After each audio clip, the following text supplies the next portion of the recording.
तो क्या हाल पढ़ ले गैंग। आज हम स्टार्ट करने वाले हैं क्लास 10th का 5वां चैप्टर अरिथमेटिक प्रोग्रेशन। और यार इसका जितना गंदा नाम है ना अरिथमेटिक प्रोग्रेशन, ट्रस्ट मी तुम्हें उतना ही ज्यादा मजा आएगा इस चैप्टर को करने में। बहुत छोटा सा चैप्टर है, इसमें सिर्फ हमें टाइप्स ऑफ प्रॉब्लम्स देखना है। पढ़ने के लिए इसमें सिर्फ 2 या 3 टॉपिक हैं। और यार हर चैप्टर की तरह जैसे हमने पिछले 4 चैप्टर उड़ाए हैं उसी तरह से इस चैप्टर में भी हम सारे concept, question, short tricks, examples सब कुछ हमने कवर करा है इंडिया के बेस्ट एनिमेशन के साथ। मेरा नाम है कार्तिक पांडे और मैं हूं तुम्हारा मैथ सुहा कराने वाला भैया। सो यार अपनी कॉपी पेन निकाल लो and let's get started with arithmetic progression. तो गाइस इस चैप्टर में बढ़ने से पहले आओ एक बार टेबल ऑफ कंटेंट्स देख लेते हैं। पहला इज इंट्रोडक्शन टू एपी। ये होता क्या है भाई एपी? एपी कर होता क्या है? Second nth term of AP, third some of n terms of AP और लास्ट वर्ड प्रॉब्लम्स। तो आओ किताब पे देखते हैं। तो यार ये रहा अरिथमेटिक प्रोग्रेशन और पहला चीज what is an arithmetic progression, होता क्या है आओ देखते हैं नीचे। तो यार जैसा कि तुम्हें एनिमेशन में भी समझाया, the successive terms are obtained by adding a fixed number to the preceding terms. अच्छा मतलब आगे वाली टर्म कैसे ऑब्टेन होती है? पीछे वाली टर्म में मैं जब कुछ ऐड करता हूं तब आगे वाली टर्म ऑब्टेन होती है। ये चीज लिखी हुई है। Such list of numbers is set to form an arithmetic progression और एन एपी। ठीक है भैया, तो वो ये कह रहा है कि यार जब एक ऐसी लिस्ट ऑफ नंबर्स होगी जहां हर आगे वाली टर्म पीछे वाले टर्म में कुछ फिक्स्ड क्वांटिटी ऐड करके आ रही होगी तो उस टर्म को हम एक एपी कहलाएंगे। ठीक है भैया, समझ में आ गया। अब आगे देखते हैं। Fixed number is called the common difference of AP. ठीक है भैया, remember that it can be positive, negative और जीरो।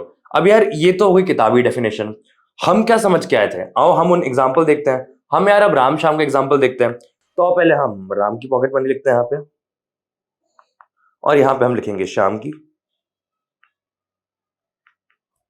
तो यार राम के साथ क्या हुआ?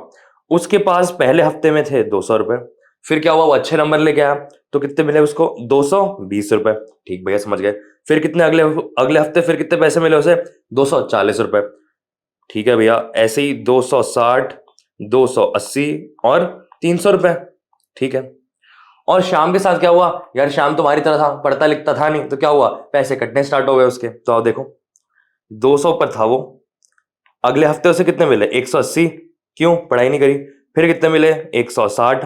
फिर कितने मिले? 140। फिर कितने मिले? 120 और फिर कितने मिले? 100। तो यार ये जो नंबर्स हमने लिखे हैं 200, 220, 240, 260, 280, 300 और ये 200 से लेके 100 तक, ये सारे एक्चुअल में एपी हैं। क्यों एपी हैं? क्योंकि यार हर एक टर्म, जैसे देखो 220 है, ये कैसे ऑब्टेन हुआ है? मैंने 200 में एक फिक्स्ड क्वांटिटी ऐड करी है तब जाके 220 ऑब्टेन हुआ है। तो वो फिक्स्ड क्वांटिटी क्या है? अरे भाई 200 में मैं क्या ऐड करूं कि 220 आ जाए? तो 20 ऐड किया। ठीक है भैया। अब ये 240 कैसे ऑब्टेन हुआ? इस 220 में मैंने फिर से कुछ ऐड किया। क्या ऐड किया? 20 ऐड किया। ठीक है भैया, तो तुम ये समझ पाए कि जो 20 यहां ऐड किया वही 20 यहां भी ऐड किया, वही 20 240 से 60 में ऐड किया, वही 20 हमने यहां भी ऐड किया और वही 20 हमने यहां भी ऐड किया। भैया बिल्कुल ठीक। बट यार शाम के केस में तो ऐसा नहीं हुआ, यहां तो हमने कुछ ऐड नहीं किया, यहां तो माइनस कर रहे हैं उल्टा। तो अब इसे जस्टिफाई करो, ये कैसे होगा? तो ध्यान से देखो, इधर लिखा हुआ है fixed number is called the common difference of AP. Remember that it can be positive, negative और जीरो। अच्छा भैया अब समझ में आया कि जो नंबर मैं ऐड कर रहा हूं वो नंबर पॉजिटिव भी हो सकता है, वो नंबर नेगेटिव भी हो सकता है। तो आओ देखो, अब देखो हमारे पास 200 है, अगला टर्म क्या है? 180। तो 200 में तुम क्या ऐसा ऐड करो कि 180 आ जाए? तो देखो 200 में क्या ऐड करो? -20 ऐड कर दो। अच्छा भैया अब समझ में आया, माइनस ऐड कर रहे हैं हम इसमें। ठीक भैया समझ गए। अब 180 में मैं क्या ऐड करूं कि 160 आ जाए? फिर से वही -20। ठीक भैया समझ गए। 160 में क्या ऐड करूं कि 140 आ जाए? फिर से -20। तो अब तुम समझ गए कि ऊपर वाली जो एपी थी इसका कॉमन डिफरेंस क्या था? इसका कॉमन डिफरेंस था +20। क्यों? क्योंकि 20 ऐड हो रहा है, 20 ऐड हो रहा है। ठीक है। और ये वाली जो एपी थी श्याम की, इसका कॉमन डिफरेंस क्या था? -20। क्यों? क्योंकि -20 सब्ट्रैक्ट करते जा रहे हैं हम हर टर्म में। ठीक है, या -20 ऐड करते जा रहे हैं हम हर सक्सेसिव टर्म में। ठीक है भैया, तो भैया ये तो समझ गए पॉजिटिव होता है, नेगेटिव होता है, जीरो। बट जीरो ऐसी कौन सी एपी होती है जिसमें कॉमन डिफरेंस जीरो होता है? तो आओ एक एग्जांपल लेके देखते हैं। आओ एक नई एपी लेते हैं हम। चलो सपोज ये एपी है 29, 29, 29, 29। अब कुछ बच्चे सोच रहे हैं भैया टाइम पास कर रहे हैं कि 29 ही 8-10 बार लिखे जा रहे हैं, ये कैसे एपी हो सकती है? तो भाई एपी की क्या कंडीशन थी कि भाई कॉमन डिफरेंस होना चाहिए, कि भाई हर सक्सेसिव टर्म को प्रीवियस टर्म में कुछ कांस्टेंट नंबर ऐड करके आना चाहिए, बस मुझे तो इतना पता है। और डी कांस्टेंट होना चाहिए, ये होती है एपी की कंडीशंस। 29 थी पहली टर्म, अगली टर्म भी 29 है, इसका मतलब क्या हुआ 29 में मैंने क्या ऐड किया कि 29, भैया पागल सी बात है, 29 में कुछ ऐड ही नहीं किया तुमने, इसका मतलब 0 ऐड किया मैंने, बिल्कुल सही। फिर 29 से 29 फिर प्लस 0, फिर 29 प्लस 0। तो अब तुम समझे कि जब मैं अगली टर्म में प्लस 0 ऐड करता जा रहा हूं तब हमें जो एपी मिल रहा है that is called an AP with जिसका कॉमन डिफरेंस क्या है 0। तो यहां तुम बोलोगे कॉमन डिफरेंस है पॉजिटिव विच वॉज +20, यहां कॉमन डिफरेंस है तुम्हारा नेगेटिव, और यहां कॉमन डिफरेंस क्या है तुम्हारा 0। समझ में आया? तो वही है 29 में 0 ऐड किया, फिर 29, फिर 0 ऐड किया, फिर 29, चलते गए चलते गए चलते गए। तो ये हमने देख ली पॉजिटिव, नेगेटिव और 0 कॉमन डिफरेंस वाली एपीज। अब आओ यार कुछ एग्जांपल्स देखते हैं। उससे पहले ये है general form of an AP. तो यार general form of an AP क्या होती है भैया? यार एपी को इन जनरल कैसे लिखा जा सकता है? तो देखो ऐसे लिखते हैं, पहली टर्म है ए, दूसरी टर्म a+d, तीसरी a+2d, तीसरी a+3d। तो क्या हो रहा है, ए में हम d ऐड कर रहे हैं, फिर से d ऐड कर रहे हैं, फिर से d ऐड कर रहे हैं। ठीक है भैया, बिल्कुल बड़ी आसान चीज है। अब तुम चाहो तो ऊपर वाले एग्जांपल्स को भी ऐसे लिख के दे सकते हो। a क्या था 200, a+d क्या था 220। हाँ भैया अब समझ में आ रहा है। a+2d क्या था 240। ठीक भैया समझ गए। अब तुम खुद समझ गए कि a क्या है यहाँ पे 200 और d क्या है यहाँ पे +20।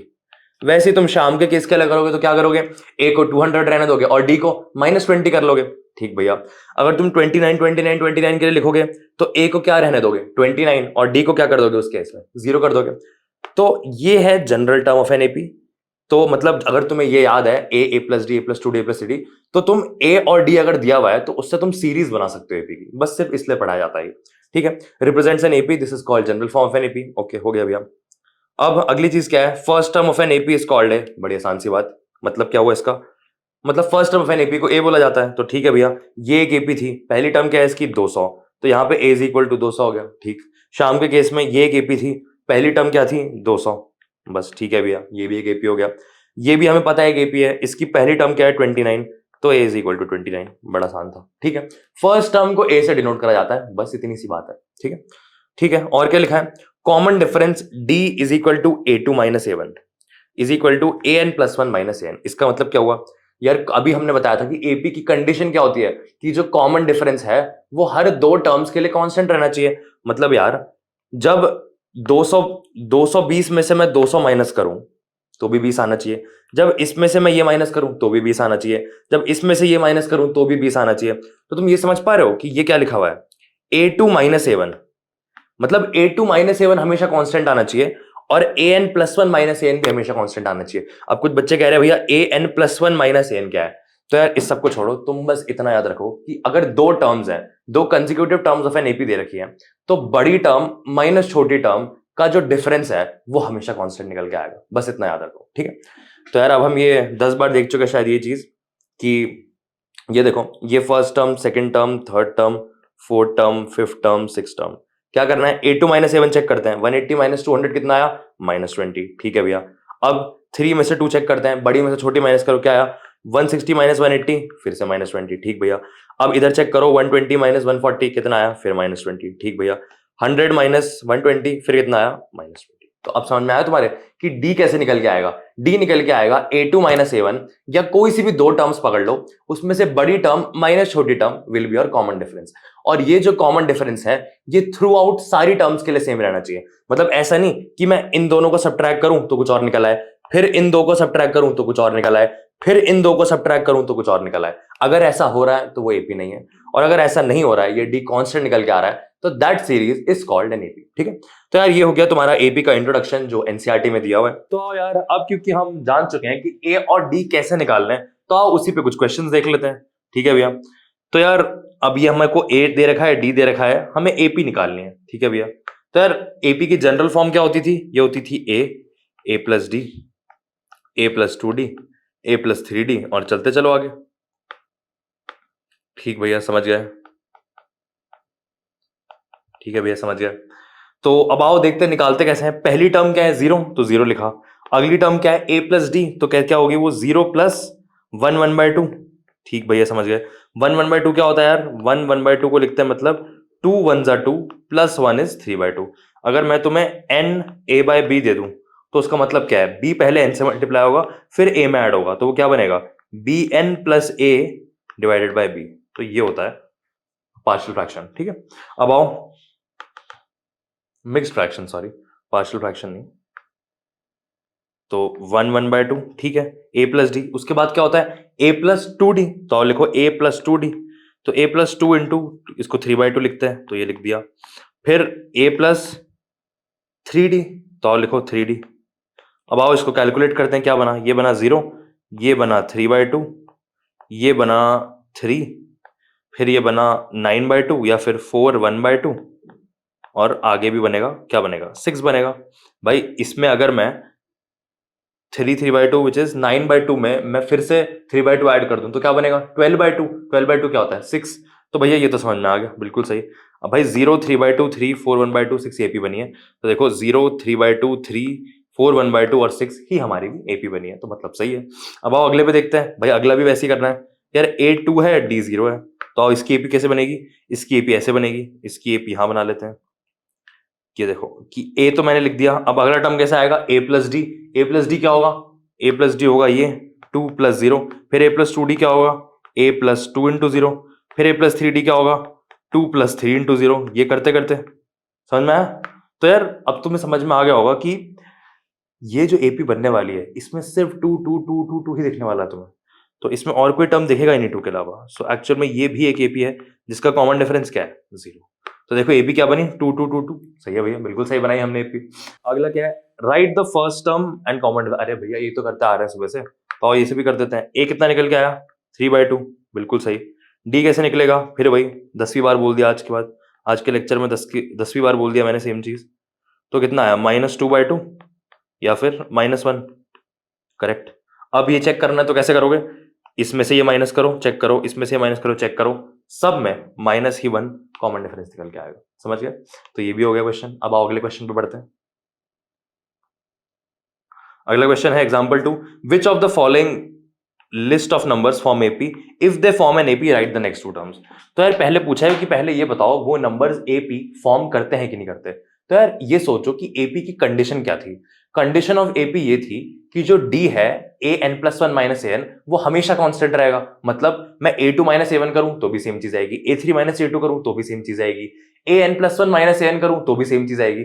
मतलब अगर मैं किसी भी ऐसे दो पेयर ऑफ टर्म्स को पकड़ लूं और चेक करूं कि आगे में से पीछे माइनस करके क्या कॉमन डिफरेंस जो आ रहा है वो सब में कांस्टेंट है, तो वो एपी है मान लिया। और एक तरीका और क्या हो सकता है कि व्हाट इज एन एपी, कि यार मैं पहली टर्म से स्टार्ट करूं और उसमें कोई चीज ऐड करूं, मान लो मैंने 5 ऐड किया, 5 ऐड करके अगली टर्म आई, फिर अब मैं चेक करूंगा कि क्या फिर से 5 ऐड करके ही अगली टर्म आ रही है। ऐसा तो नहीं है कि पहली बार मुझे 5 ऐड करना पड़ रहा है, दूसरी बार मैं 6 ऐड कर रहा हूं, तीसरी बार मैं फिर कुछ और ऐड कर रहा हूं, समझ में आया। तो जो भी तुम ऐड करते हुए जा रहे हो या जो भी डिफरेंस आ रहा है उन दोनों चीजों का वो हमेशा कांस्टेंट रहना चाहिए थ्रू आउट द सीरीज, ठीक है, तो तब वो एपी कहलाएगा। तो अब देखो इसे एग्जांपल से देखते हैं, बेटर समझ में आएगा एग्जांपल से। तो दोनों तरीके से देखते हैं। आओ 10 - 4 कितना 6, तो लिख दिया मैंने 6, ठीक। 16 - 10 कितना 6, 22 - 16 कितना 6, तो भैया बिल्कुल सही है, बात तो सही है, ये सब बराबर आ रहे हैं तो हम मान लेंगे ये एपी है। और कैसे देख सकते हैं कि एपी है कि नहीं, 4 से स्टार्ट करो, चेक करो क्या सब में कांस्टेंट नंबर ऐड हो रहा है। 4 से 10 पे पहुंचना है, क्या ऐड करूं +6, 10 से 16 पे पहुंचना है, क्या ऐड करूं फिर से +6, 16 से फिर क्या ऐड करूं 22 पे पहुंचना मैंने फिर +6, भैया बिल्कुल सही, समझ में आ गया। अब तो समझ गया कि ये एपी है।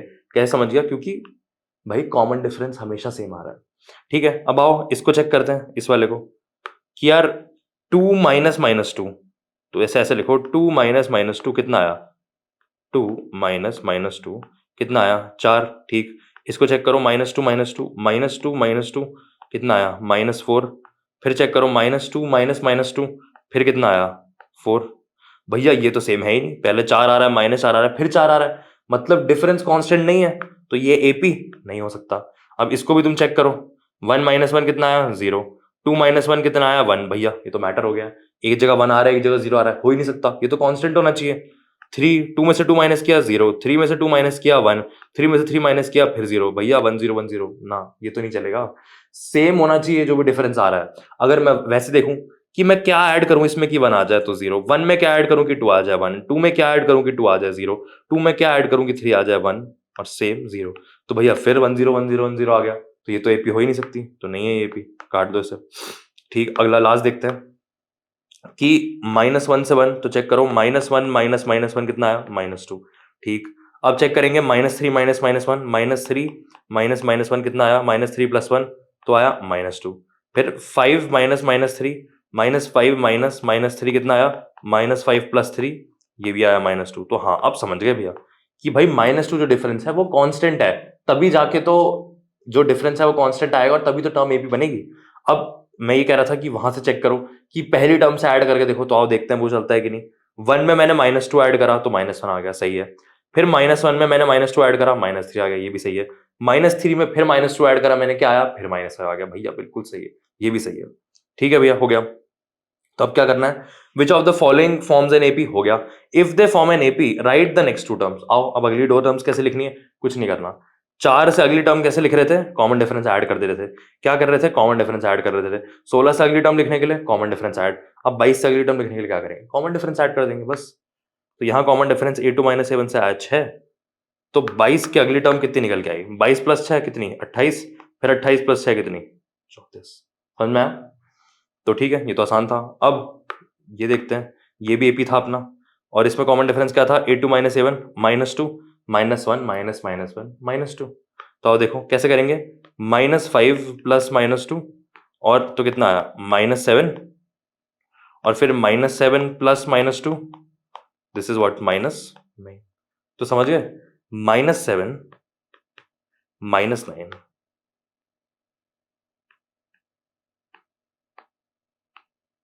ठीक है, तो ये आ गई अगली दो टर्म्स। अब क्या करेंगे, हम अपने अगले क्वेश्चन पे बढ़ेंगे। तो आओ बढ़ते हैं।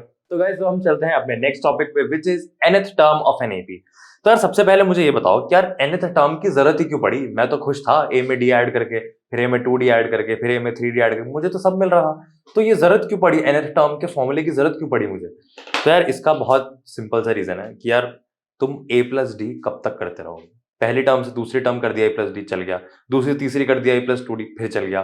बट अगर मैं तुम्हें बोलूं कि 1000वीं टर्म निकालो, तो ये थोड़ी करने बैठोगे कि 0 से 1 2 3 या फिर 2 4 6 8 है तो 2 4 6 8 10 12 40, ये 1000 बार थोड़ी करोगे। तो यार दैट इज वाई बहुत हाई नंबर ऑफ, जब बड़े नंबर की बात कर दी, तुमसे बोला कि 100वीं टर्म निकालो, तुमसे बोला 30वीं टर्म निकालो, तो अब 30 बार थोड़ी ऐड करोगे तुम। So that is why you need a formula जिसमें तुम डायरेक्ट एन की वैल्यू पुट कर सको और तुम वो एकदम से टर्म निकाल सको। जैसे कैलकुलेटर होता है ना, कैलकुलेटर में बहुत बड़ी सी कैलकुलेशन करते हैं, 1 सेकंड में आंसर देता है वो। तो बेसिकली क्या है, उसने उसी तरीके को शॉर्टकट में कर दिया वो काम।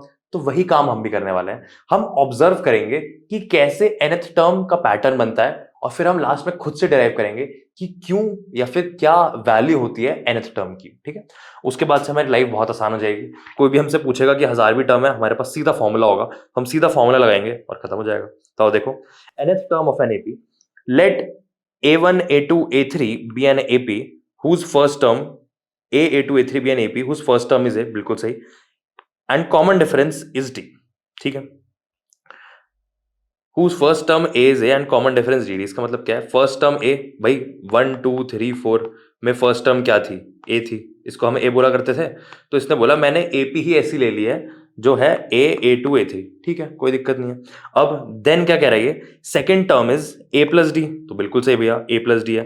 थर्ड टर्म क्या है, a + 2d, a2 + d, तो देखो a2 + d या फिर a + 2d, ये सेम ही बात है। क्यों, क्योंकि a2 क्या था, a2 खुद a + d था, तो a + d + d कितना आया, a + 2d।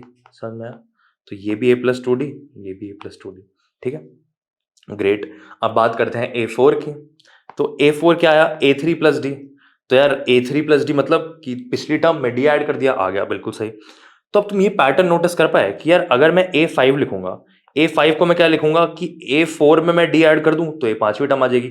A4 को क्या लिखूंगा मैं, A4 को देखो, A4 ये लिखा a + 3d, A4 का और लिख देते हैं a + 3d + d। तो A5 क्या निकल के आया, a + 4d। तो यार ये तुम कहीं तक भी चले जाओ, तुम ये पैटर्न ऑब्जर्व करोगे कि यार जो nth टर्म है वो हमेशा ऐसी निकल के आ रही है। देखो जैसे A2 है तो a + 2 - 1d मतलब a + 1d। फिर देखो A3 A2 + d, तो a + 3 - 1d निकल के आ रही है, मतलब इसकी वैल्यू a + 2d के बराबर निकल के आ रही है। भाई तीसरी टर्म में d 2 बार ही मल्टीप्लाई हो रहा है। फिर देखो चौथी टर्म में d 3 बार ही मल्टीप्लाई हो रहा है। अच्छा भैया, कुछ तो समझ में आ रहा है। तो अब हम ये कंक्लूड कर सकते हैं कि जब भी मैं nth टर्म निकाल रहा हूं उसमें n-1 से d मल्टीप्लाई होगा, बिल्कुल सही, और सिंपल क्या करना है, a उसमें ऐड कर देना है। ठीक, तो ये तो हो गया तरीका तुम्हें याद कराने का कि कैसे याद होगा। nth टर्म निकालनी है तो सबसे पहले तो n-1 को उठा के d से मल्टीप्लाई कर दो और लास्ट में क्या करो, a को ऐड कर दो। तो ऐसे ही तुम्हारा दिस ऑब्जर्वेशन तुम्हारा ये फॉर्मूला डिराइव होता है nth term of an AP का। ठीक है, अब आओ देखते हैं और क्या लिखा हुआ है। nth term of an AP, so nth term of AP with first term a and common difference d given by a plus n-1d। अब आओ अपने इस क्लेम को चेक भी कर लेते हैं अगर किसी को डाउट है तो ये लिखो एक टर्म 2 4 6 8 10 12 14 16 18 20, चलते चलो आगे। जहां तक तुम्हें कितनी भी बार तुम्हें वेरीफाई करना है फॉर्मूला तुम कर सकते हो। ठीक है, तो मैथ्स और फॉर्मूले कभी गलत नहीं होते। ठीक है, तो ये है फर्स्ट टर्म, ये है सेकंड, ये है थर्ड, ये है फोर्थ, ये है फिफ्थ, ये है सिक्स्थ, ये है सेवन, एट्थ, ये है नाइन्थ। तो अब एक काम करते हैं, सीधा 10th टर्म निकालते हैं। हमें पता है कि ए क्या है, ए है 2, और क्योंकि हमने सब में 2 2 2, यहां हर जगह 2 2 2 ही तो ऐड करा है हमने, तो डी कितना आया, डी फिर से 2 है।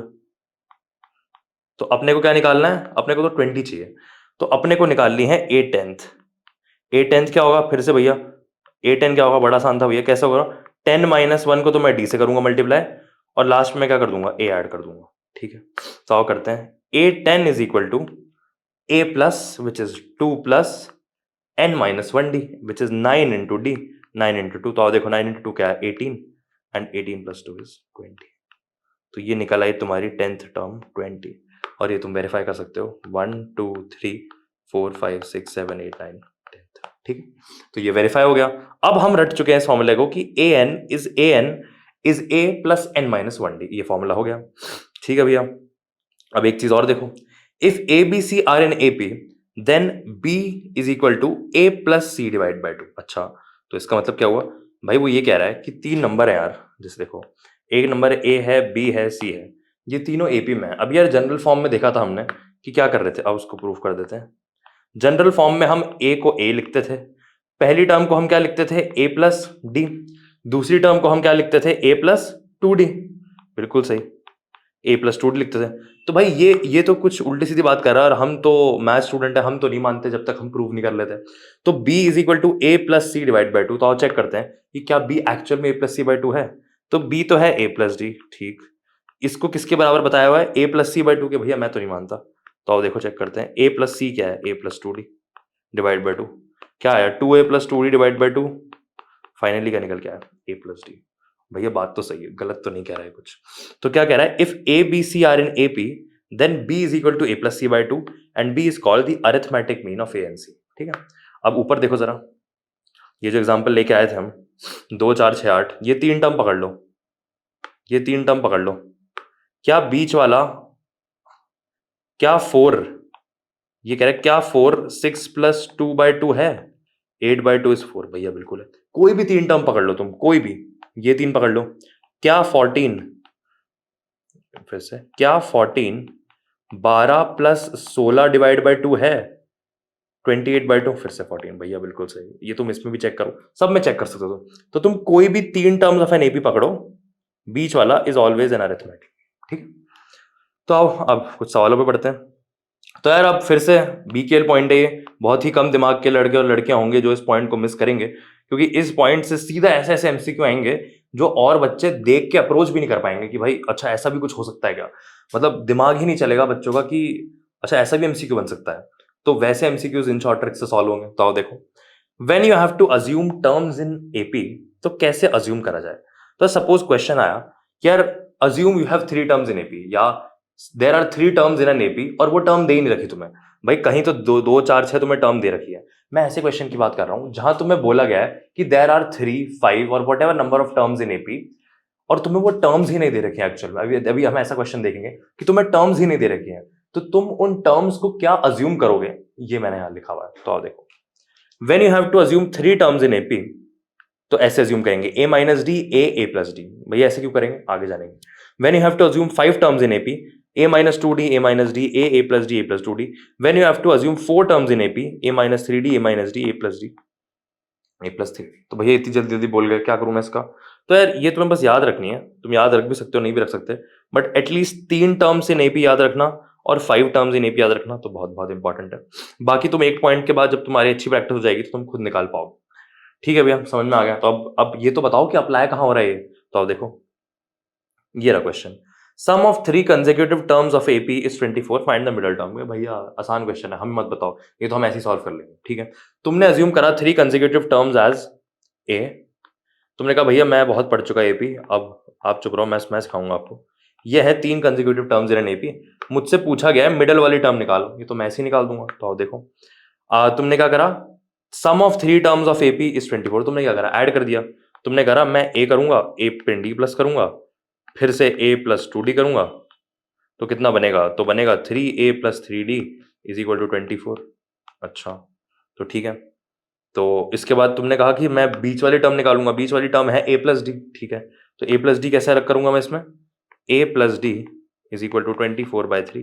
क्या करा है मैंने, ये कुछ नहीं, 3 यहाँ से बाहर निकाला, ब्रैकेट में बाहर लिया, नीचे भेज दिया। a प्लस डी कितना आया, 8। तो बीच वाली टर्म 8 निकल के आ गई, तो ये टर्म 8 निकल आई। ठीक है भैया, मान लिया। बट ये तो मैंने निकाल लिया, अब तुम शॉर्ट ट्रिक क्या बता रहे थे। तो शॉर्ट ट्रिक ये है कि इतनी ये झोल झाल करने से अच्छा सिंपल काम तुम्हें ये करना है कि ये देखो, तुम्हें 3 टर्म्स अज्यूम करनी है, A minus D, A A plus D. अब तुमसे बोलेगा कि sum of 3 consecutive terms is 24, add कर दो A minus D, A plus D.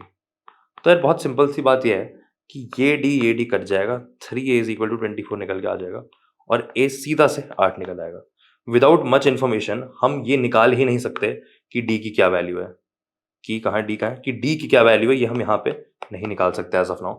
But middle term तुम ऐसे भी निकाल सकते हो, तुम ऐसे भी निकाल सकते हो। ठीक है, और ये तरीका ज़्यादा शॉर्ट है और पेपर में आसानी से आ जाएगा। और अगर तुम्हें कहीं ऐसा भी क्वेश्चन मिल सकता है कि sum of 3 terms is 24 and product of those 3 terms is also कुछ कोई नंबर दे रखा है, तो उस केस में देखो एक बंदा जो ए प्लस डी, ए प्लस 2d को मल्टीप्लाई करके ओपन करेगा, वो कुछ ऐसा बनाएगा ए स्क्वायर प्लस ए डी, उससे फिर वो मल्टीप्लाई करेगा ए प्लस 2d, और एक हो तुम क्या करोगे, तुम सिंपल से ए माइनस डी, ए प्लस डी को मल्टीप्लाई करोगे। तुम बोलोगे ये तो हमें पता है, इसको मल्टीप्लाई करेंगे A minus D, A plus D, क्या आया, A square minus D square, इसको मल्टीप्लाई करेंगे हम ए से, सिंपल निकल के आया A cube minus A D cube. तो देख रहे हो कितनी कैलकुलेशन आसान हो गई सिंपल सी चीज से। तो आओ अगला क्वेश्चन देखते हैं, sum of 5 consecutive terms of an AP is 45। तो यार 5 कंसेक्यूटिव टर्म्स कैसे अज्यूम करनी थी भैया, बड़ा आसान, ए माइनस 2d मैंने तो याद कर लिया था वहीं पे, ए माइनस डी, ए प्लस डी, ए प्लस 2d। भैया इससे क्या फायदा हुआ, फायदा फिर वही हुआ कि ये देख रहे हो -2d plus 2d, D minus D सब कट रहा है। जैसे ही तुम इनका सम करोगे, सम ऑफ 5 कंसेक्यूटिव टर्म्स इज 45, जैसे ही इसका सम करोगे क्या आ जाएगा, इन सबको ऐड कर दो, क्या हुआ, ये कटा ये कटा ये कटा ये कटा, क्या बचा, 1 2 3 4 5 ए बच गए। Very simple, 5a is equal to 45, a कितना निकल के आ गया, 9। बस ये मिडिल टर्म सीधा 9 निकल के आ गई। अगला क्वेश्चन, एग्जांपल नंबर 4, एनसीईआरटी का एग्जांपल है, और एनसीईआरटी के सारे एग्जांपल्स और क्वेश्चंस बहुत प्रोबेबल सीबीएसई में आने के लिए होते हैं क्वेश्चंस। ठीक है, तो which term of AP 2118 this is also, which term of AP this is -81। अच्छा, तो ये कह रहा है कि ये जो एपी है 21 18 15, इसकी कौन सी टर्म जाके -81 बनेगी। अच्छा ठीक है, also is there any term 0, give reasons for your answer. तो भैया कहते हैं कि बच्चे तो डर गए कि भैया ये तो हमें आता ही नहीं। मैं कहा तुम्हें डरने की जरूरत नहीं, तुम्हें जो आता है तुम सिर्फ उतना करो। बच्चे ने क्या बोला भैया, बच्चे ने हाथ उठाया, बच्चे ने बोला कि भैया मुझे तो सिर्फ ए निकालना आता है। ए कैसे निकालता हूं मैं पहली टर्म देखता हूँ और खुश हो जाता हूँ और ए लिख देता हूँ। तो ए लिख दिया मैंने 21। मैंने कहा जब तुझे ए निकालना आता है तो तू डी भी निकाल लेगा, क्योंकि डी कैसे निकलता था, A2 माइनस A1 से निकलता था। तो आप कर दो, 18 माइनस 21 कितना आया, 3। फिर से 15 माइनस 18 कर दो, कितना आया, 18 minus 21 is -3, 15 minus 18 is also -3। तो डी कितना आ गया, डी फिर से -3 आ गया, डी फिर से -3 निकला, बिल्कुल सही। तो अब क्या करें, वो कहता है कि क्या कोई टर्म इस एपी की 81 है भी या नहीं। अब यार हमें कैसे पता लगेगा, तो एक काम करते हैं कि लेट्स अज्यूम कर लेते हैं कि let's assume nth term of an AP is 81। ठीक, तो यहां लिख लो, let's assume nth term of AP is 81, is -81, sorry 81 नहीं, इज -81। ठीक है, और nth टर्म का फॉर्मूला क्या होता था यार, बड़ा आसान था ये तो, a plus n minus one d, ये किसके बराबर आता है, -81 के बराबर आना चाहिए। क्यों? क्योंकि हमने मान लिया कि nth टर्म 81 के -81 के बराबर है। तो अब आप बस सॉल्व कर लेते हैं, a और d की वैल्यूज डाल के। a की वैल्यू डाली 21, n minus one into -3 is -81। तो यार n minus one into -3 is 81 में से 21 माइनस करो, कितना आया, 90, 100, 102। ठीक, माइनस से माइनस कटा, 3 3 ज़ा 9, 1 2, 3 4 ज़ा 12। तो देख रहे हो n सॉल्व करके निकल के आया 35। तो यार अब तुम खुद सोचो, एक बच्चा है जो वहां बैठ के कर रहा है कि 21 माइनस थ्री, कि 21 माइनस थ्री 18, फिर -3 15, फिर -3 गिन रहा है वो 15, फिर -3 फोर्थ टर्म, फिर -3 फिफ्थ टर्म, फिर -3 सिक्स टर्म, करते करते उसे शाम हो जाएगी, वो -81 पर नहीं पहुंच पाएगा। और ये सिंपल सा फॉर्मूला लगा के तुम 1 मिनट से कम में इस आंसर पे आ गए। तो ये थी इंपॉर्टेंस nth टर्म की। ठीक है, तो अब तुम इंपॉर्टेंस समझ गए, तो n की वैल्यू भी 35 निकल गई। अगला पार्ट क्या पूछा उसने, also is any term zero, कह रहा है कि क्या कोई टर्म जीरो भी है। तो कहता है यार हमें तो नहीं पता, हमें तो एक ही फॉर्मूला पढ़ा है अभी तक, हम उसी फॉर्मूले को यूज करेंगे। तो फिर से क्या करो, again let's assume the nth term to be zero. भाई ये बताओ, मैं अज्यूम कर लेता हूं कि nth टर्म, मैंने अज्यूम अभी किया था कि nth टर्म -81 है, मैंने n की वैल्यू सॉल्व करी, मुझे पता लग गया कि 35वीं टर्म -81 है। अब कोई मुझे बोले कि क्या जीरो टर्म सीक्वेंस में आती है कि नहीं, तो मैं फिर से मान लूंगा let's assume mth term to be zero. और अगर n की फिर से कोई वैल्यू निकल के आ गई तो मैं मान जाऊंगा कि भाई हाँ बिल्कुल सही है, कि मैं तो फिर मैं मान जाऊंगा, क्या मान जाऊंगा, कि zero is also a part of the sequence. Correct, आ जाओ फिर वही, let's assume zero is mth term of AP, zero is mth term of AP. A क्या था अपना, 21 था, डी क्या था, -3 था, as far as I remember. हाँ ठीक है, बिल्कुल सही रिमेंबर किया है। तो क्या करना है, A plus n minus one D को जीरो कर देना है, A plus n minus one D को अपन को जीरो कर देना है। तो 21 plus n minus one into -3 को कर देना है zero. N minus one is equal to -21 by -3। क्या करा मैंने, ये उसको उठाया इधर फेंका, -21 बना, फिर इस -3 को उठा के डिनोमिनेटर में भेज दिया। तो क्या हुआ, 3 7 ज़ा, n इज इक्वल टू 7 + 1 8। तो भाई 8वीं टर्म क्या निकल के आ रही है, तो हाँ 8वीं टर्म क्या निकल के आ रही है, जीरो निकल के आ रही है। तो ये भी निकाल लिया हमने। तो आओ आंसर देखते हैं, एक 35 आ रहा है, so the 8th term is zero, ये तो हमने निकाल ही दिया था। और n is equal to 35, therefore 35th term is -81। समझ गए भैया, बिल्कुल सही। फिर वही, determine the AP whose third term is 5 and whose seventh term is 9। तो भाई क्या, हमें तो नहीं पता थर्ड टर्म क्या होती है, हमें तो सिर्फ nth टर्म का फॉर्मूला आता है, हमें तो कुछ नहीं आता, हमें तो सिर्फ इतना आता है कि this is a plus n minus one d. और अब अगर तुम क्योंकि थर्ड टर्म का नाम ले रहे हो तो शायद ये a3 होगी, मैं तो बस फॉर्मूले में रख सकता हूँ और तो कुछ नहीं पता मुझे। तो मैं करता हूँ a plus three minus one is 2 into D. एक तो ये हो गया, इसने क्या बोला, हुज थर्ड टर्म इज 5। अच्छा, तो अब तो कुछ तो समझ में आया मुझे। तो ये कह रहा है कि a प्लस टू डी की वैल्यू कितनी है, 5। ओके भैया, मान लिया।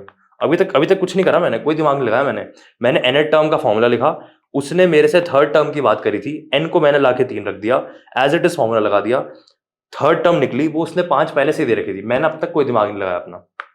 अब मैं आगे पढ़ रहा हूँ, क्या लिखा है, third term is 5 and the seventh term is 9। मैं फिर से वही बोला, मैंने कहा मुझे तो फिर कुछ नहीं आता, मुझे तो इतना पता है कि nth टर्म का फॉर्मूला ये होता है, और ये सेवेंथ टर्म की बात कर रहा है, तो शायद मुझे इस n को उठा के 7 रखना है, बस मुझे तो इतना ही आता है।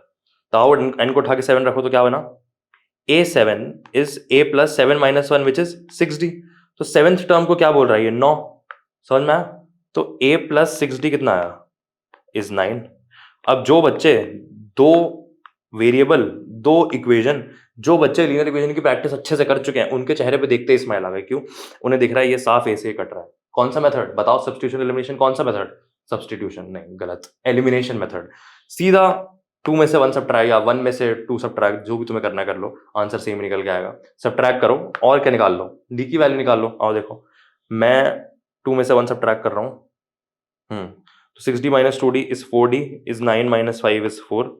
सिंपली d कितना निकल गया, 1। d 1 निकला है तो a भी निकाल लूंगा मैं, a plus 2 into 1 is 5, a कितना निकल के आ गया, 3। बहुत आसान भैया, बहुत आसान। तो यार जैसे कि हमने देख लिया कि ए तुम्हारा 3 निकल के आया हुआ है और डी कितना निकल के आया है, 1 निकल के आया है। तो अब क्या रह गया हमारा, आओ देखते हैं क्वेश्चन में क्या पूछा था। डिटरमाइन द एपी, मतलब भाई एपी निकाल के दिखाओ। ये ए और डी थोड़ी पूछा है हमने, उसने पूछा है भाई ए बी सी डी, मतलब 1 2 3 4 ऐसे टर्म्स में बताओ मुझे कि क्या आएगी, एपी क्या निकल के आएगी, एपी लिख के बताओ। तो अब एपी लिख रहे हैं हम। तो यार एपी लिखना तो हमें आता था। एपी कैसे लिखा करते थे हम, याद करो तुम। General form of an AP बताई थी, क्या होती थी, a general form an AP, first term A, अगली टर्म क्या, ए प्लस डी, फिर अगली टर्म क्या, ए प्लस 2 डी, फिर अगली टर्म क्या, ए प्लस 3 डी। समझ गए, यही होती थी general term of an AP. तो आओ ये लिख देते हैं। पहली टर्म क्या है, ए विच इज 3, अगली टर्म क्या है, ए प्लस डी, डी कितना है 1, तो 3 + 1 कितना 4, फिर अगली term A plus 2 D which is 3 + 2 into D which is 3 + 2 कितना है 5। तो समझ में आया, 3 4 5 6 7 8, ये बन गई तुम्हारी एपी। ठीक है, आओ एक बार सोल्यूशन देख लेते हैं क्या है।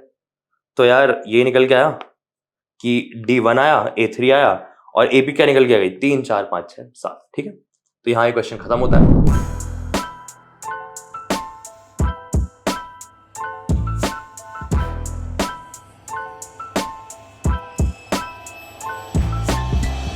अभी भी जो लोग इस गेमिंग जोन में एंटर नहीं कर पा रहे हैं, उनसे मैं तुमसे डायरेक्टली पूछना चाहता हूं, बताओ क्लास 10th क्रैक करने के लिए क्या चाहिए? एक ऐसी जगह जहां पर कम से कम दिनों में नहीं, कम से कम टाइम में तुम्हारा पूरा का पूरा सिलेबस करवा दिया जाए। हाँ, सारे के सारे क्वेश्चंस करवा दिए जाए with all important mnemonics, tricks, hacks, free advice and tips and tricks. हाँ, और तो और सारे के सारे क्वेश्चंस क्विज के साथ भी करवाए जाएं, ताकि तुम्हारा सेक्शन अच्छे से प्रिपेयर हो, टाइम बेस्ड क्विज हो, टाइमर के साथ हो। हाँ, और तो और रिवीजन के लिए दिए जाएं वो रद्दी नोट्स नहीं, इंस्टेड प्रॉपर फ्लैश कार्ड्स जहां कॉमन मिस्टेक्स लिखी हो, निमोनिक्स लिखे हो, और भी बहुत कुछ लिखा हो। हाँ, और क्या चाहिए, क्या चाहिए, और चाहिए सैंपल पेपर्स, वो भी पीडीएफ में नहीं या बुक में नहीं जहां पर सॉल्यूशन पलट पलट कर देखना पड़ता है। हमें चाहिए sample papers with proper video solutions, जहां पर हम एनालाइज कर पाए क्या गलती हो गई, कैसे 3 घंटे का पेपर 2.5 घंटे में करना है, सब कुछ बोलो।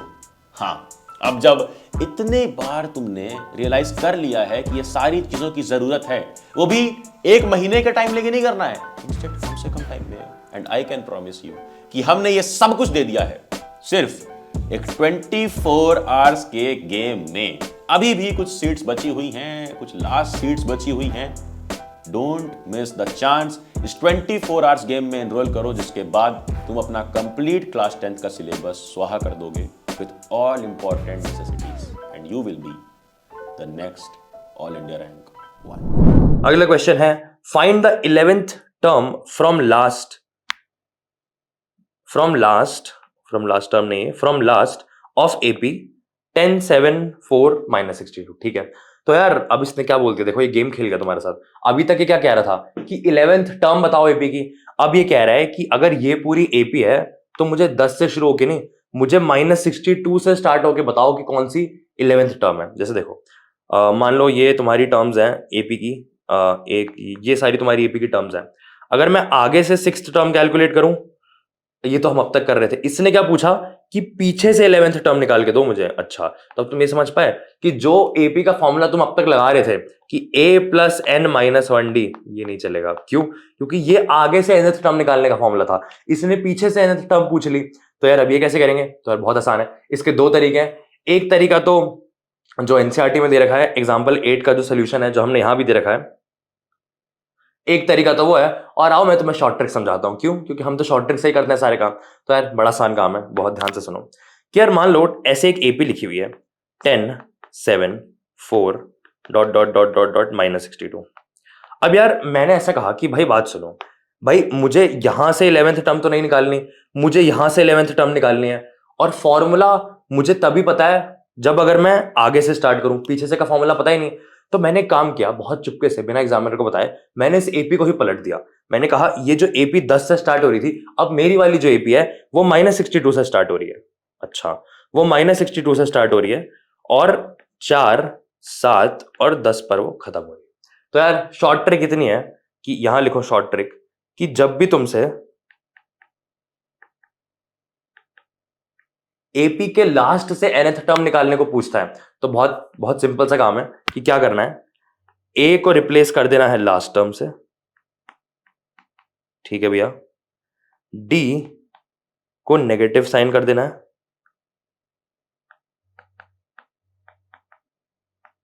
और फॉर्मूला लगा देना है। तो भैया ये क्या हुआ, ए को लास्ट टर्म कर दिया। भाई इस एपी की बात करो जो क्वेश्चन में दिया है, इसमें ए क्या है तुम्हारा, ए 10 है।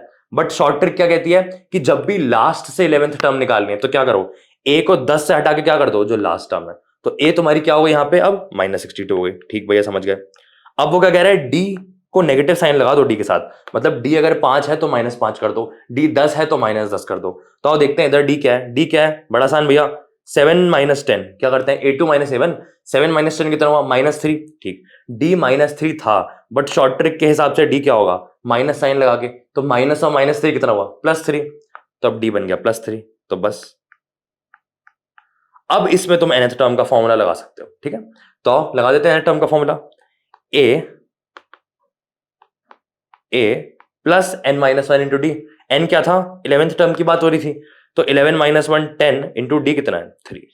तो कितना निकल के आया, -62 प्लस 10 इंटू 3 30, विच इज -32। सो -32 तुम्हारी 11th term from the last है, ठीक है। और ये हमने कैसे किया, शॉर्ट ट्रिक से किया।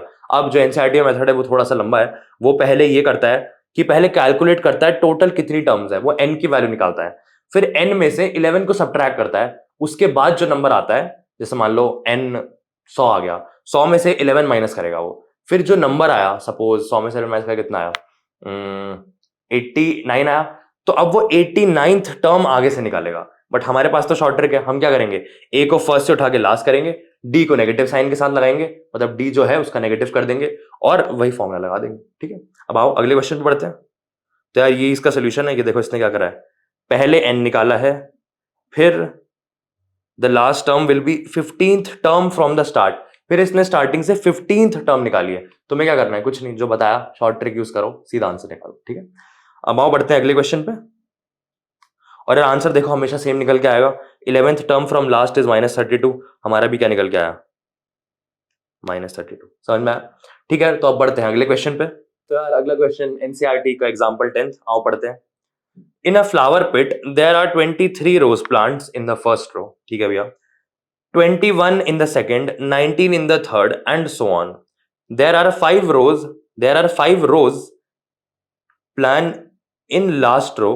How many rows are there in the flower pit? ठीक है, तो बेसिकली वो ये कह रहा है यार कि देखो ये कोई उसने गार्डन टाइप्स बना रखा है, पहले गार्डन में 1 2 3 4 करते करते 23 रोजेज हैं, अगले में कितने हैं 1 2 3 4 करते करते 21 तक रोजेज हैं, फिर अगले में 1 2 3 4 करते करते 19 रोजेज हैं। कह रहा है वो 100 चीजें चलती जा रही है। और यार लास्ट रो में क्या हो रहा है कि 1 2 3 4 सिर्फ 5 ही रोज हैं, सिर्फ 5 ही रोज। रोज क्या होता है भैया, गुलाब, ठीक है, 5 ही गुलाब है। तो अब हाउ मेनी रोज, मतलब रोज, ये गुलाब वाला रोज नहीं है, how many rose are there in the flower pit. तो कह रहा है यार, तो देखो बहुत सिंपल सी बात है, अब तुम ऐसे सोच सकते हो कि यार पहले में कितने थे 23, दूसरे में कितने थे 21, फिर कितने थे 19। साफ दिख गया तुम्हें कि एक डिक्रीजिंग एपी बनती हुई आ रही है, करते करते करते करते करते लास्ट में कितना है 5।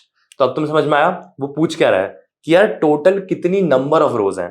तो यार जो नंबर उसने दिए थे हमें 23 21 19, हमें देखते ही पता लग गया कि तो एपी बना रहे हैं, और उसने पूछा क्या कि टोटल कितनी रोज हैं ऐसी। तो यार ये क्वेश्चन, इतने बड़े क्वेश्चन से डिड्यूस होके क्या बन के आ गया कि मुझे नंबर ऑफ टर्म्स बताओ एक एपी में जिसकी फर्स्ट टर्म ये है और कॉमन डिफरेंस इसका कितना है 21 - 23 विच इज -2। तो बस यही करना है, नंबर ऑफ टर्म्स निकाल दो और आगे बढ़ते हैं। तो देखो सीधा लिख देंगे हम a is equal to 23, d क्या करते थे हम a2 - 7, भूलना नहीं, ठीक है भैया, 21 - 23 -2, ठीक है। तो अब एक एपी मिल गई हमें जिसका हमारे पास a है, जिसका हमारे पास d है, हमारे पास लास्ट टर्म भी है, बट निकालना है n। तो भाई क्या करेंगे, nth टर्म का फॉर्मूला लगा देंगे, an हमें दे रखा है कितना 5, हमें क्या निकालना है n, m कैसे हो गया, हमें निकालना है n। ठीक भाई, ये तो बड़ी आसानी से निकाल लेंगे। क्या करेंगे, सीधा nth टर्म का फॉर्मूला लगाओ, an is equal to a plus n-1 into d, d क्या था -2, खत्म। तो 23 को उधर लेके जाओ, 23 - 5 कितना बचेगा, -18 बचेगा, ये डी कितना था 21 - 2, ठीक है। 23, 22 minus 18 is equal to n minus 1 into -2, minus से माइनस कटा, 2 से 9 कटा, n इज इक्वल टू कितना आ गया, n माइनस 1 9 के इक्वल आया तो n कितना आया, n माइनस 1 9 आ गया तो n कितना निकल के आया, 10। बड़ा आसान भैया। तो कितना हो गया, तो there are total 10 rose in total, ठीक है। सो आंसर में प्रॉपर लिखना, इन टोटल देयर आर 10 रोज।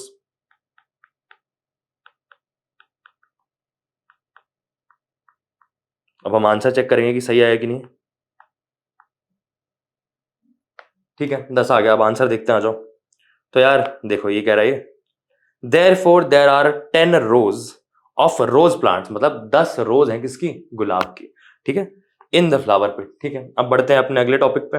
क्या है, नंबर ऑफ टर्म्स। अगर तुमसे पूछे कि भाई find the sum of 10 terms of an AP, तो एन क्या लिख दोगे, 10। बोलेगा find the sum of 1000 terms of an AP, तो क्या लिख दोगे, एन 1000 लिख दोगे। ठीक है भैया। 2a क्या है भैया, a क्या था, फर्स्ट टर्म थी। 2a मतलब भैया आसान है, फर्स्ट टर्म को 2 से मल्टीप्लाई कर दूंगा। n-1 क्या था, वही जो nth term of an AP में था। और d क्या है भैया, d कॉमन डिफरेंस है। ठीक, तो यार ये है formula of sum of n terms of an AP. But ये आया कैसे, तो आओ इसकी छोटी सी प्यारी सी डेरिवेशन देखो मेरे से कि कैसे निकालते हैं इसको। तो यार बड़ा आसान काम है, आओ यहाँ खाली जगह, यहाँ देखते हैं कि यार एपी की जनरल टर्म लिख के स्टार्ट करते हैं। देखो ये मैंने लिखा पहली ए प्लस डी, ए प्लस 2d, करते करते nth टर्म क्या थी, a plus n minus 1d। कुछ बच्चे सोच रहे भैया ये तो n माइनस 1 टर्म हुई, nth टर्म तो तुमने लिखी नहीं। तो ये बहुत तेज से चांटा पड़ा उनको आके। क्यों, क्योंकि भाई nth टर्म को ही तो a plus n minus 1d लिखते हैं, ये डेरिवेशन में पढ़ चुके हम। ठीक है भैया। तो अब क्या बोला उसने कि यार अगर तुम्हें पहले 2 टर्म्स का सम करना होता तो क्या करते, a प्लस d करते। बिल्कुल ठीक भैया। पहले 3 टर्म्स का सम करना होता तो क्या करते, दिस प्लस दिस करते। मतलब मैं और क्या लिख देता, प्लस a प्लस 2d और लिख देता। अब अगर मैं बोलूं कि मुझे n टर्म्स तक सबका ही सम करना है तो क्या करोगे, जहां जहां ये कॉमा लगा हुआ है इन सबको हटा के प्लस करते चलोगे। तो बस ये प्लस करते करते a plus n minus 1d तक कर दोगे ये। तो हमने क्या करा, ये जो भी बड़ा सा सम निकल के आया, हमने इस सम को s से डिनोट कर दिया। मतलब अब ये जो भी आएगा हमें उससे मतलब नहीं है, बट जो भी आया हमने उसको s बोल दिया। ठीक है, तो हमने s से डिनोट कर दिया इसको। ठीक है, अब हमने अपना दिमाग थोड़ा तेज चलाया। क्यों चलाया हमने दिमाग तेज, क्योंकि यार हम अच्छे स्टूडेंट हैं और हम रट्टू होते नहीं है, हम सब कुछ रटते नहीं है। तो अब देखो तेज दिमाग चला के क्या हुआ, हमने पहले तो इसको ऐसे लिखा a plus D plus a plus 2d, करते करते a plus n minus 1d। ठीक, अब हमने क्या किया कि अब हमने एक चतुराई करी, अब हमने s को एक और बार लिखा बट दूसरी तरीके से। आओ देखो, तो हमने s को एक और बार लिखा ऐसे। अब हमने लिखा s इज इक्वल टू, अब हमने लिखा वही a plus D plus 2d but उल्टे ऑर्डर में लिखा। अब हमने पहले क्या लिखा, a plus n minus 1d। आओ देखो, पहले हमने लिखा a plus n minus 1d, फिर हमने dot dot dot dot dot dot dot लगाए और लास्ट में फिर से क्या लिखा, a plus 2d plus a plus d plus a। ठीक है, तो यार भैया ये 2s लिख के क्या हो गया, कुछ नहीं हुआ। अब देख ध्यान से देखो क्या हुआ, अब हमने इन दोनों s को ऐड कर दिया तो क्या बना, ये बना 2s। लेफ्ट हैंड साइड में बना ये 2s और राइट हैंड साइड में देखो क्या बना। राइट हैंड साइड में तुम जैसे देखोगे क्या बना ना, बहुत बड़ी सी स्माइल आएगी तुम्हारे चेहरे पे। देखना क्या बना, a plus n minus 1d कितना आया, ये आया, इसको रेड से लिखते हैं, a plus n minus 1d कितना आया, ये आया 2a plus n minus 1d। अच्छा भैया ठीक है, कोई बड़ी बात नहीं है। अब लास्ट में चेक करो जरा, a plus n minus 1d plus यहां पे इसके साथ क्या लास्ट टर्म है a, तो फिर से करो a plus n minus 1d को प्लस a करो तो फिर से क्या आया, फिर से आया 2a plus n minus 1d। अच्छा, तो भैया अब हम समझ गए कि क्या हुआ। अब हुआ ये कि ये जितने भी पेयर बन रहे हैं ना, ये इसके साथ जो भी टर्म आएगी इसके साथ आएगी a plus n minus 2d की टर्म आएगी। तो देखो ऐसा बनेगा a plus d plus a plus n minus 2 into D की टर्म आएगी। तो प्लस करो जरा, a कितना हुआ 2a, 2a plus n minus 2d plus d कितना आया n माइनस 1d। अच्छा, तो आप ये कह रहे हो कि ये जितने भी n टर्म के पेयर बने या ये जितने भी ये पेयर्स बने, एक पेयर ये बना, एक पेयर ये बना, फिर एक पेयर ऐसे बनेगा, करते करते एक पेयर इसका बनेगा, एक पेयर इसका भी बनेगा, और जो लास्ट पेयर बना ये वाला, इन सबका सम a plus 2a plus n minus 1d निकल के आ रहा है। ठीक है भैया, अब समझ में आ गया। तो यार अब तो बड़ी आसानी से कर सकते हैं हम ये काम। लेफ्ट हैंड साइड कितना है 2s, राइट हैंड साइड को जब तुम लिखोगे तो क्या निकल के आया 2a plus n minus 1 into D. और यार ये तो एक पेयर का सम आया था, मतलब ऊपर मैंने s ऐसे लिखा, फिर मैंने s ऐसे लिखा, तो यार इसका सम आया 2a plus n minus 1d, फिर इसका भी सम आया 2a plus n minus 1d। ऐसे करते करते कितने पेयर बना लिए मैंने, ऐसे टोटल n पेयर्स बना लिए मैंने। अच्छा भैया अब समझ में आया। तो 2a plus n minus 1d टोटल किससे मल्टीप्लाई हो जाएगा, ये पूरा n से मल्टीप्लाई हो जाएगा। तो बस अब इसमें से s अलग करो और हो गया तुम्हारा काम। ठीक है, कितना आया, s को अलग करो, s आया n/2 into 2a plus n minus 1d। बिल्कुल सही। तो यार ये थी तुम्हारी nth term of an AP की डेरिवेशन। और ये जो बड़ा बड़ा लिखा है ये बेसिकली सब कुछ वही लिखा है कि एक बार s को हमने a plus n minus 1d, a plus n minus 2d करते करते लास्ट टर्म इज a, एक बार ऐसे लिखा, और एक बार हमने इसको a plus D, a plus 2d, a plus 3d करके सीधा लिखा, फिर इन दोनों को हमने ऐड कर दिया, तो 2 इंटू एस कितना बना, ये सब n बार। तो तुम देख चुके डेरिवेशन कैसे आई, यही सेम चीज लिखी हुई है। और फाइनली हमारे पास फॉर्मूला निकल के आ गया क्या, ये Sn is n/2 into 2a plus n minus 1d। ठीक है, अब यार एक चीज और सुनो, इस 2a plus n minus 1d को जब मैंने तोड़ा तो मैं इसको एक तरह से और लिख सकता हूं। इस 2a plus n minus 1d को मैं ऐसे और लिख सकता हूं, a plus n minus 1d। ठीक है भैया, इसमें कौन सी बड़ी बात है। तो अब कुछ बच्चे बहुत खुश हो गए एकदम से कि ध्यान से देखो, ये a क्या है तुम्हारी, a1 मतलब फर्स्ट टर्म, और ये क्या है तुम्हारी an। तो यार तुम समझ पाए, अब तुम इसे क्या लिख सकते हो, इस a को मैं लिख रहा हूं फर्स्ट टर्म, और इस a plus n minus 1d को मैं लिख रहा हूं nth टर्म। तो यार ये जो इतना बड़ा सा फॉर्मूला है, इसे समराइज करके ये भी लिखा जा सकता है n/2 into first term plus last term. ठीक है, तो यार ये दो फॉर्मूले पढ़ लिए हमने। ये देखो n/2 इंटू ए प्लस एल, ए क्या है फर्स्ट टर्म, एल क्या था लास्ट टर्म, लास्ट टर्म क्या थी वही a plus n minus 1d। ठीक है, तो ये दो फॉर्मूले हो गए। अब आओ इन फॉर्मूले पे क्वेश्चंस देखते हैं। ठीक है, तो ये प्रूफ हो गया, ये हमने फॉर्मूला देख लिया लिखा हुआ डेरिवेशन के साथ, ये भी वही है। If there are only n terms in arithmetic progression then IL is the last term, और सम क्या है n/2 into first term plus last term. तो आओ यार अब हम सम ऑफ एपी देख चुके हैं, तो अब सम ऑफ एपी पर ही कुछ क्वेश्चंस देख लेते हैं। तो example 11, find the sum of first 22 terms of AP. बड़ा आसान भैया, क्या कर रहे हैं, कुछ नहीं, फॉर्मूले में रख देना है। तो आओ लिख लेते हैं, a क्या है 8, ठीक, d क्या है a2 माइनस 7, कैसे निकलेगा 3 माइनस 8 कितना माइनस 5, बिल्कुल ठीक भैया, आसान। सम ऑफ फर्स्ट 22 टर्म्स एंड 22 निकल आया, और भी आसान। क्या करें, फॉर्मूला लगा देते हैं बस। आओ देखो फॉर्मूला क्या है, s is equal to n/2 into 2a plus n minus 1d। तो बस फॉर्मूले में डाल दो, n/2 is 22/2 which is 11, 2a which is 16 plus n minus 1 which is 22 minus 1, 21 into d is minus 5। तो यार जो डॉट लगा इसका मतलब मल्टीप्लाई होता है। ठीक है, तो आओ इसको सॉल्व करते हैं। और 11 इंटू 16 माइनस 21 इंटू 5 होता है 105, और 16 माइनस 105 होता है माइनस 89, और अब इसे मल्टीप्लाई करो तो कितना आएगा, माइनस ऑफ 9, 9 8 17, 8 8 प्लस 1 9 इज माइनस 979। तो यार ये आ गया तुम्हारा आंसर, और find the sum of first 22 terms निकल गया। ठीक है, और सोल्यूशन देखते हैं, माइनस 979 आ रहा है, आंसर इज माइनस 979। अगले क्वेश्चन में बढ़ जाते हैं। If sum of first 14 terms of an AP is 1050, बड़ा आसान क्वेश्चन भैया, सेम वही काम करना है, n/2 इंटू 2a, 14 का है तो n/2 कितना 7 इंटू 2a, वो तो हमें नहीं पता, plus n minus 1 which is 13 into d is equal to 1050। ठीक भैया, समझ में आ गया।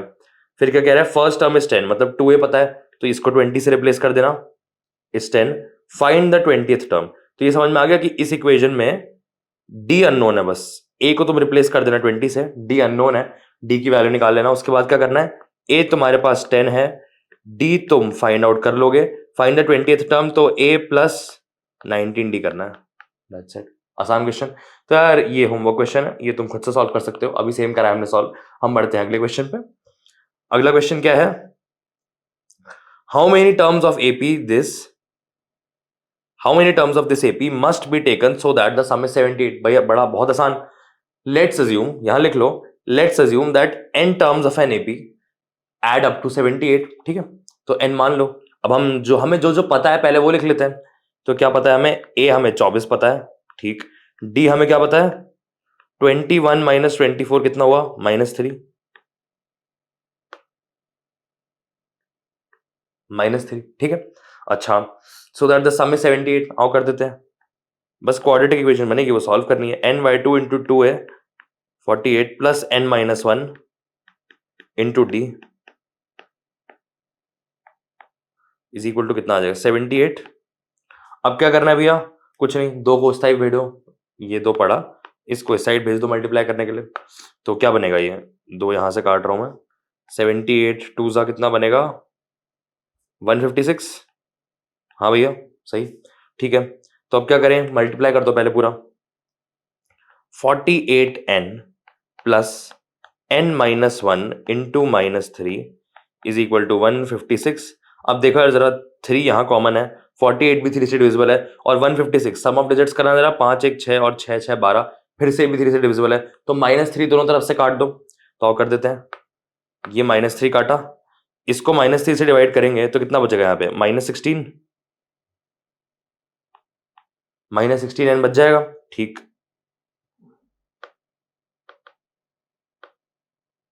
-16n बच जाएगा, और यहां पे जब इसको -3 से डिवाइड करेंगे 156 को, तो ये कितना बचेगा, तो ये बचेगा 3 5 ज़ा 15 होता है, तो ये बचेगा 52। ठीक है, तो आओ देखो, करो इसे सॉल्व। एक मिनट, यहां कुछ हुआ है, 48n और यहां पे भी एक n मल्टीप्लाई होगा, हाँ अब ठीक है, -16n plus n square minus n minus 52 is equal to, नहीं इसको जब -3 से डिवाइड किया तो ये -52 बनेगा, और यहाँ का कितना बनेगा, +52, तो ये बना 0। अब हम इसे सॉल्व कर लेंगे, ये हमारी एक सिंपल सी क्वाड्रेटिक बन गई है। क्या बना, n square minus 17n plus 52 is 0। और यार ये तो बड़ा आसान है, 52 कैसे आता है, किन दो नंबर्स को मल्टीप्लाई करके आता है, 13 और 4। और यार सम कैसा है, नेगेटिव, तो दोनों नेगेटिव होंगे, या जो बड़ा वाला है वो नेगेटिव होगा। तो देखो -13 -4 का सम कितना, -17। तो कुछ नहीं है, फैक्टराइजिंग, मिडिल टर्म स्प्लिटिंग करनी है इसकी, ये फैक्टराइज हो जाएगा n-13 और n-4 में इज इक्वल टू 0। तो n की वैल्यू कितनी आई, 13 और 4। समझ गए भैया, बड़ा आसान।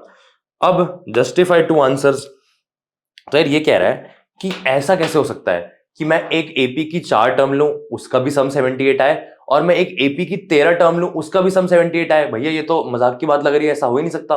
और एक बार चेक करके देखते हैं कि ऐसा हो रहा है कि नहीं हो रहा है। तो यार जब तुम इनको ऐड करोगे, अब ये बड़ी ऑब्वियस सी चीज है, तुम देख सकते हो जरा कि देखो 24 -3 21 -3 18, 18 के बाद 3 माइनस करोगे कितना आएगा, अगला नंबर 15 आएगा, बिल्कुल सही। तो यार अब इनको ऐड करके देखो, 24 21 18 15, इनका सम चेक करो जरा कितना आ रहा है, 4 5 5 10 1 18, 2 2 4 2 6 1 7, 78 आ रहा है, बिल्कुल ठीक। अब ये कह रहा है कि दैट सम, वो कह रहा है कि 13 टर्म्स का भी जो सम है वो भी 78 आ रहा है। वो कैसे आ रहा है, तो यार बड़े ध्यान से देखना एक चीज कि यार ये 15 है, ये डिक्रीजिंग एपी है, ये 15 से जाते जाते अब क्या हो रहा है, 0 हो रहा है। 15 के बाद ये अगला क्या जाएगा, 15 14 13 12, फिर एक पॉइंट पे जा जाके ये 3 बनेगा, फिर एक पॉइंट पे जा जाके ये 0 बनेगा, फिर ये -3 बनेगा, फिर ये -6 बनेगा। तो यार एक्चुअल में बस सिंपल सा आंसर इसका इतना है कि 4 से, कि फोर्थ टर्म तक का सम तो 78 आ रहा है, फिफ्थ टर्म से लेके 13th टर्म का सम, मतलब फिर से सुनो, फिफ्थ टर्म से लेके 13th टर्म तक का सम जो है वो 0 आएगा। ऐसा कैसे हो गया, अब ध्यान से देखो कि यार ये है हमारी, ये तो फोर्थ टर्म है, 12th जो है वो हमारी फिफ्थ टर्म है, और 13th टर्म भी हमारी ऐसी कुछ होगी। अब ये फिफ्थ और 13th टर्म के बीच में देखो क्या हो रहा है, ये 12 कम होते होते 0 तक जा रहा है, और फिर 0 से नेगेटिव में आगे टर्म्स बढ़ रही हैं। तुम ये समझ पा रहे हो कि जो 5 से 13th टर्म्स हैं उसमें आधी टर्म्स पॉजिटिव है, 13th टर्म तक का सम भी 78 आएगा, और फोर्थ टर्म तक का सम भी 78 आएगा। ठीक है, तो यहां हमने दो आंसर जस्टिफाई कर दिए अपने, और अब तुम्हें समझ में आ गया होगा कि क्यों दोनों की क्यों दो आंसर निकल के आ रहे हैं हमारे, ठीक है। अब आओ बढ़ते हैं अगले क्वेश्चन पे। देखो, sum of first n terms of an AP is 3n square plus 4n, find the 25th term of this AP. अब यार यहां सुनो, यहां पे मैं तुम्हें एक शॉर्ट ट्रिक बताऊंगा, ध्यान से नोट करना उसे, कॉपी में अलग से लिख के तारा मार लेना, ठीक है। तो ध्यान से सुनो, तो यार ये Sn जो इसने दिया है which is 3n square plus 4n, इसका मतलब क्या है?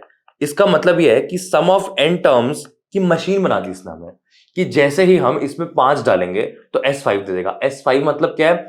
Sum of first second third fourth fifth term, ये होता है Sn। अच्छा, अगर तुम इसमें 10 पुट कर दो तो S10 क्या आएगा?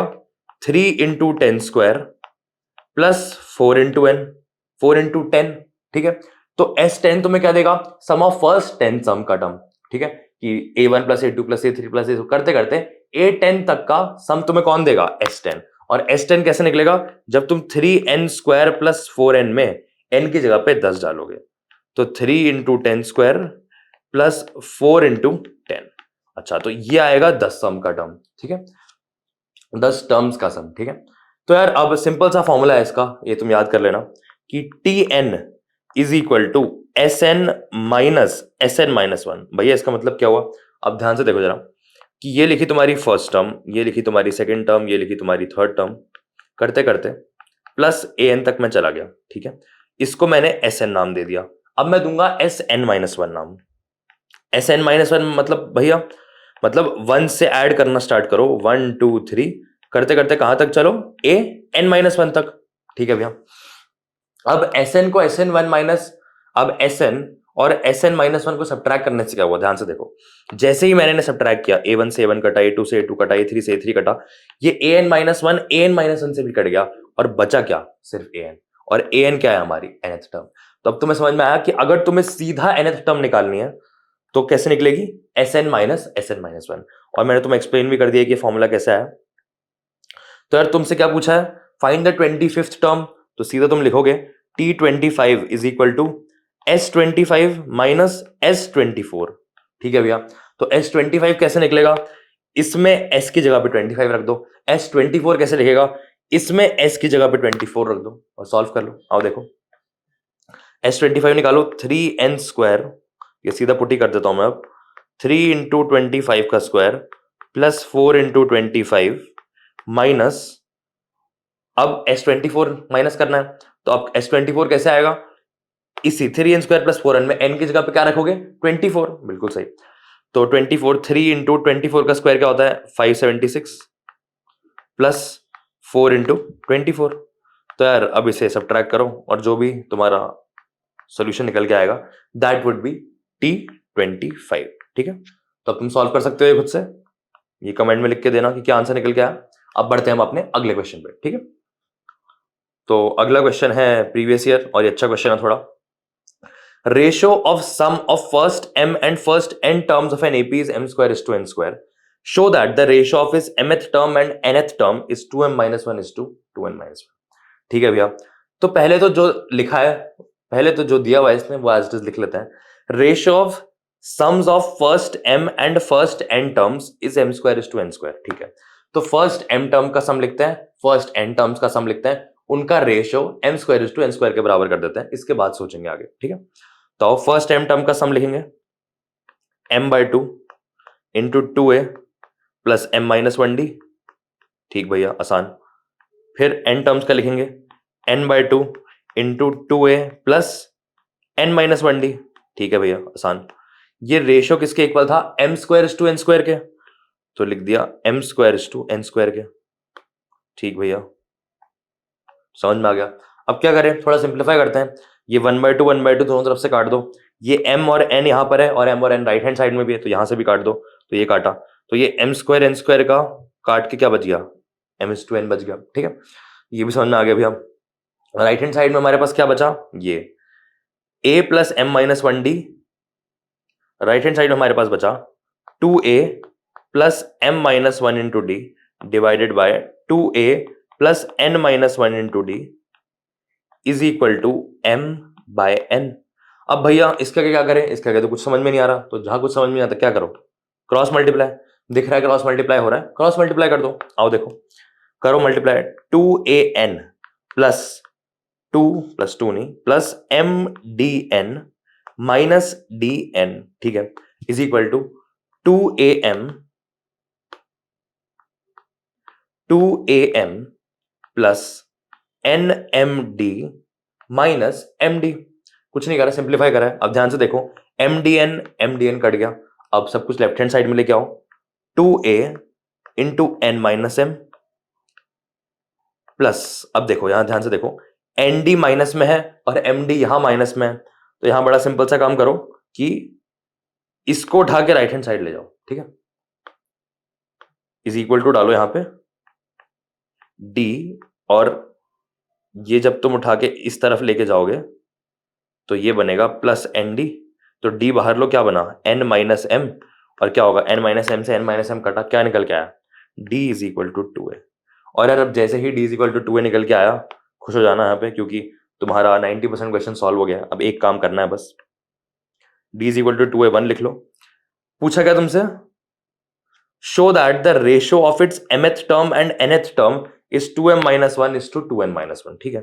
mth टर्म और nth टर्म का रेशियो पूछ रहा है, तो आओ mth टर्म लिख लेते हैं पहले।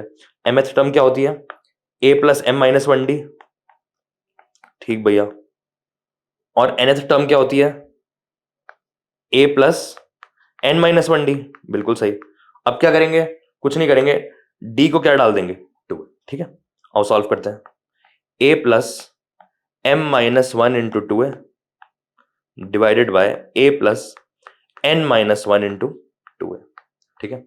अब क्या करना है, कुछ नहीं, बस सिंप्लीफाई करो, ओपन करो ये, a plus 2am minus 2a, तो ये सॉल्व करके कितना आएगा 2am, a में से 2a माइनस करो कितना माइनस है, तो ये बनेगा 2am माइनस है, और ये बचेगा 2an माइनस है। अब यार a कॉमन दिख रहा है, ऊपर नीचे से निकाल के काट दो कॉमन, तो यार a बाहर निकाला, क्या बचा 2m माइनस 1, a बाहर निकाला, क्या बचा 2n माइनस 1, a से a कट गया, रेशियो क्या निकल के आ गया 2m minus 1 is to 2m minus 1, 2m minus 1 is to 2n minus 1। और प्रूफ क्या करना था, show that the ratio of its mth and nth term is 2m minus 1 is to 2n minus, ठीक है। तो यार यही रेशियो निकालना था और यही रेशियो हमने प्रूफ कर दिया। तो यार ये क्वेश्चन भी तुम्हारे यहाँ पे खत्म होता है। अब तो यार कुछ वर्ड प्रॉब्लम्स हम प्रैक्टिस करेंगे और देखेंगे कि कैसे अप्रोच करा जाता है वर्ड प्रॉब्लम के क्वेश्चंस को। तो आओ पढ़ते हैं, Rohan repays his total loan of 1,18,000 by paying every month starting with first instalment of 1,000 rupees, ठीक है। तो यार 1,18,000 का उसने लोन लिया है, अब वो 1,000 रुपए दे के 1,000 रुपए की इंस्टॉलमेंट से लोन रीपे करना स्टार्ट करता है, ठीक है, ठीक है। If he increases the instalment by 100 rupees every month, what amount will be paid by him in the 30th instalment, what amount of loan has he paid after 30th instalment, ठीक है। तो यार बड़ा आसान सा क्वेश्चन है, बहुत simple सी बात ये है कि 1,18,000 का उसने लोन लिया, अब जब वो किस्त भरने जा रहा है लोन की, तो 1,000 रुपए उसने पहले महीने में दिए, दूसरे महीने से उसने क्या करा 1,000 रुपए में और 100 रुपए देके ऐड करना स्टार्ट करे। तो दूसरे महीने में उसने 1,000 प्लस 100 रुपए दिए, दूसरे महीने में उसने 1,000 प्लस 200 रुपए दिए, दूसरे महीने तीसरे महीने में उसने 1,000 प्लस 200 रुपए दिए, ऐसे सो ऑन।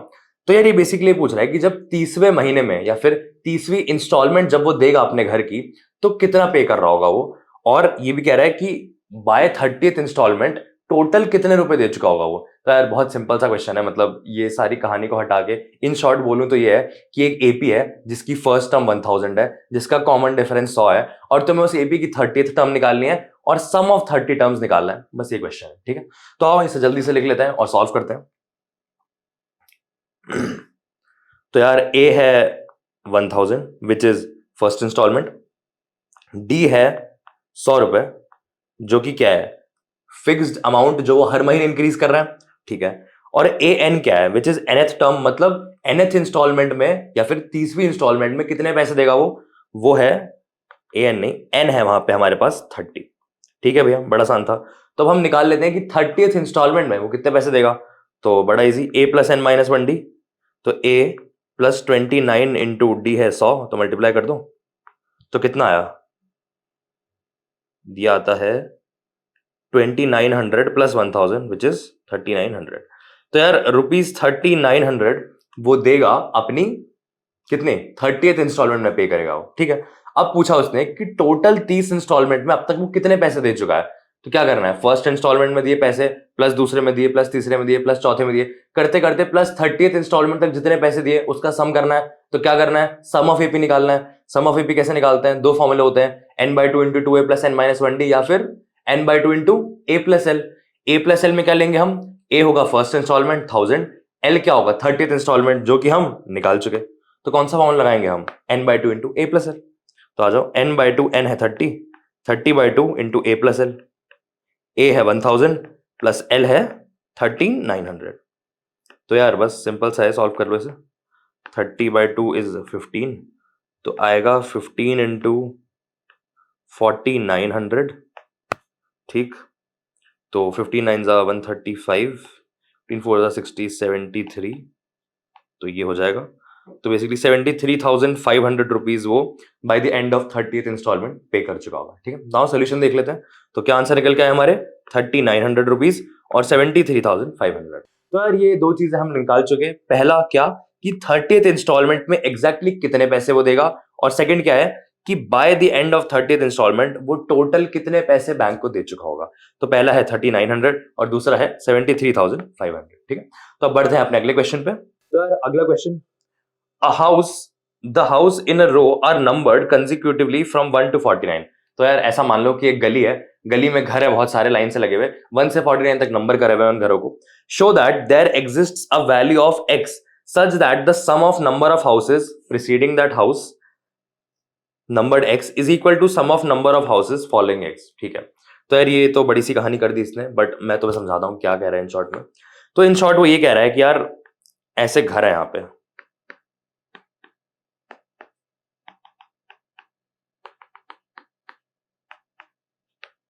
ठीक है, ऐसे घर है यहाँ पे, और ये है घर नंबर 1, घर नंबर 2, घर नंबर 3, घर नंबर 4, घर नंबर 5। कोई एक घर है जिसका नंबर सपोजिटली से हम x ले लेते हैं कि ये हाउस नंबर x है, ठीक है। और ये इस x से पहले एक हाउस होगा विच इज x-1, ये x के बाद एक हाउस होगा विच इज x+1 हाउस, ठीक है। अब यार ये होगा 49th हाउस, ये होगा 48th हाउस, ये है 47th हाउस। तो बेसिकली ये एक गली है जिसमें ये घर है और ये घरों के नंबर है। तो ये पूछ ये रहा है कि यार इन सारे हाउसेस में से एक ऐसा हाउस x पक्का एग्जिस्ट करेगा सच दैट कि x के पहले जो हाउस है इन सब के हाउस नंबर का सम, मतलब 1 + 2 + 3 + 4 + 5 प्लस करते करते अप टू x-1 तक एक x नंबर ऐसा एग्जिस्ट करेगा कि 1 से लेके x-1 तक का जो सम आएगा वो इक्वल होगा x-1 से 49 तक का जो सम आएगा उसके। तो हमें बेसिकली ये प्रूव करना है कि एक ऐसा नंबर x एग्जिस्ट करता है। तो कुछ नहीं करेंगे, हम बेसिकली क्वेश्चन की स्टेटमेंट बना देंगे और x की वैल्यू सॉल्व कर लेंगे। x की वैल्यू अगर होल नंबर आ गई तो ये बात प्रूव हो जाएगी कि यार ऐसा एक हाउस एग्जिस्ट करता है जिससे पहले नंबर्स का सम इज इक्वल टू उसके बाद के नंबर्स का सम, ठीक है। तो यार हमें कुछ नहीं करना है, बेसिकली इतना बोला है कि 1 से लेके x-1 तक का सम इज इक्वल टू x+1 से लेके 49 तक का सम। तो अब 1 से लेके x-1 तक का सम कैसे करते हैं ये देखते हैं, ठीक है। 1 से लेके x-1 तक का सम करेंगे तो टोटल कितने टर्म्स है, x-1। तो क्या करेंगे, n/2 इंटू 2a, a क्या है 1, n/2 into 2a plus n-1d, n-1d। अब सुनो n क्या है हमारे पास, n हमारे पास है x-1, तो n जो है वो है x-1, और जब हम n-1 करेंगे तो वो x-2 बन जाएगा, समझ में आया।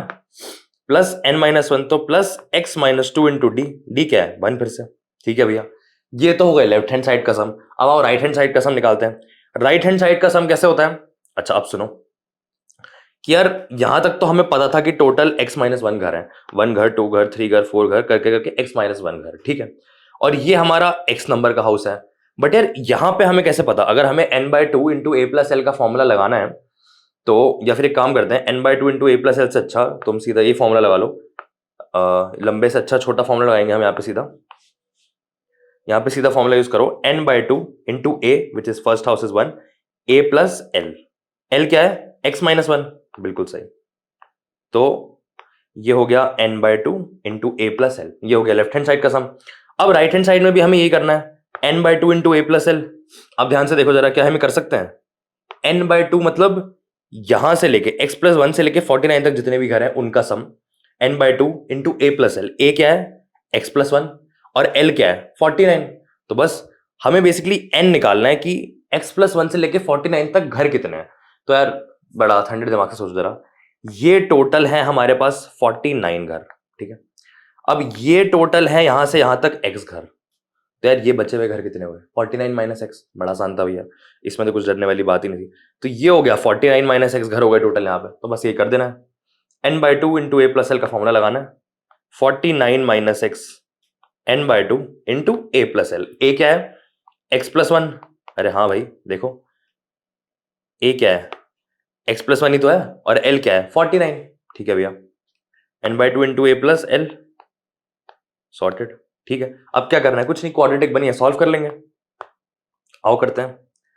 x into x minus 1/2 is equal to 49 - x into x plus 50/2।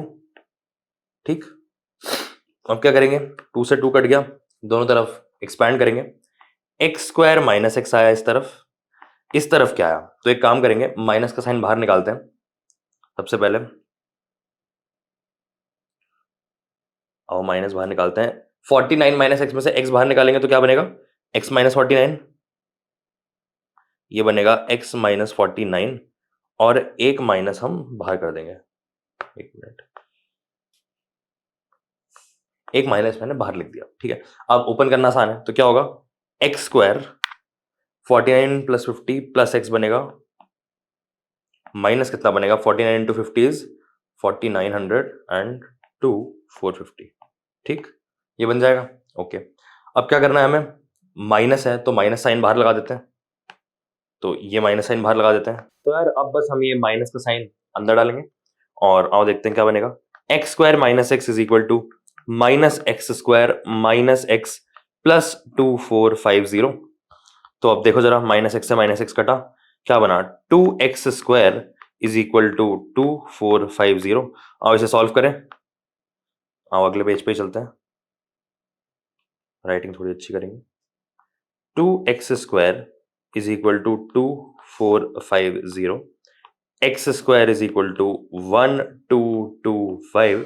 अब x is equal to plus minus under root of 1225। अब 1225 इसका रूट है, कैसे पता लगेगा भैया? बहुत आसान है, देखो दो तरीके हैं। एक तो 25 मतलब एंड में 5 है, और 12 किन दो नंबर्स का कंसेक्यूटिव प्रोडक्ट है? 3 इंटू 4, तो 35 का स्क्वायर है। बट जिनको समझ में नहीं आया, आओ फैक्टराइज करके देखें। 1 2 2 5, 5 से 5 2 ज़ा 10, 22, 5 4 ज़ा 20, एंड फिर से 2 बचा 5, फिर से 5 5 4 ज़ा 20, 45 5 9 ज़ा 45, और 7 7। तो क्या मिला तुम्हें? 5 इंटू 7 35, 5 इंटू 7 35। तो बेसिकली 35 का स्क्वायर है। तो x कितना निकल के आया? Plus minus 35। बिल्कुल सही। अब यार x इज इक्वल टू -35 तो हो नहीं सकता, क्योंकि हाउस का नंबर नेगेटिव में तो कभी भी नहीं होगा, तो हेंस रिजेक्टिंग -35 रिजेक्ट कर देंगे, and x is equal to 35 is that house number. तो इससे डिसाइड क्या हुआ कि यार 35 से पहले, ऐसे लिख रहा हूं मैं, कि ये सारे हाउस नंबर्स हैं, कि 1 से लेके 34 हाउस का जो नंबर होगा, और 36 से 49, तो मतलब बेसिकली बात ये, छोटी सी इतनी बात है कि 1 से लेके 34 तक जो भी नंबर्स हैं, इनका जो सम होगा, ये किसके बराबर होगा? 36 से 49 के बीच में जो भी नंबर्स हैं, इनके सम के बराबर होगा। तो this sum will be equal to this sum, और क्योंकि x एक होल नंबर निकल के आ गया, x पॉइंट या फ्रैक्शन में नहीं आया, तो हमने ये प्रूव कर दिया है कि देयर एग्जिस्ट एन x, जिसके लिए ये क्वेश्चन में दी हुई कंडीशन सेटिस्फाई कर रही है। ठीक है, and this ends the chapter of arithmetic progression. और अभी और क्वेश्चंस देखने के लिए तुम हमारी क्वेश्चन सॉल्विंग सीरीज की वीडियो देख सकते हो। और आज के लिए बस इतना ही। इस चैप्टर की पीडीएफ और प्रैक्टिस क्वेश्चंस तुम्हें डिस्क्रिप्शन में मिल जाएंगे, वहां से तुम इन्हें डाउनलोड करके प्रैक्टिस कर सकते हो। And yes, till then bye bye.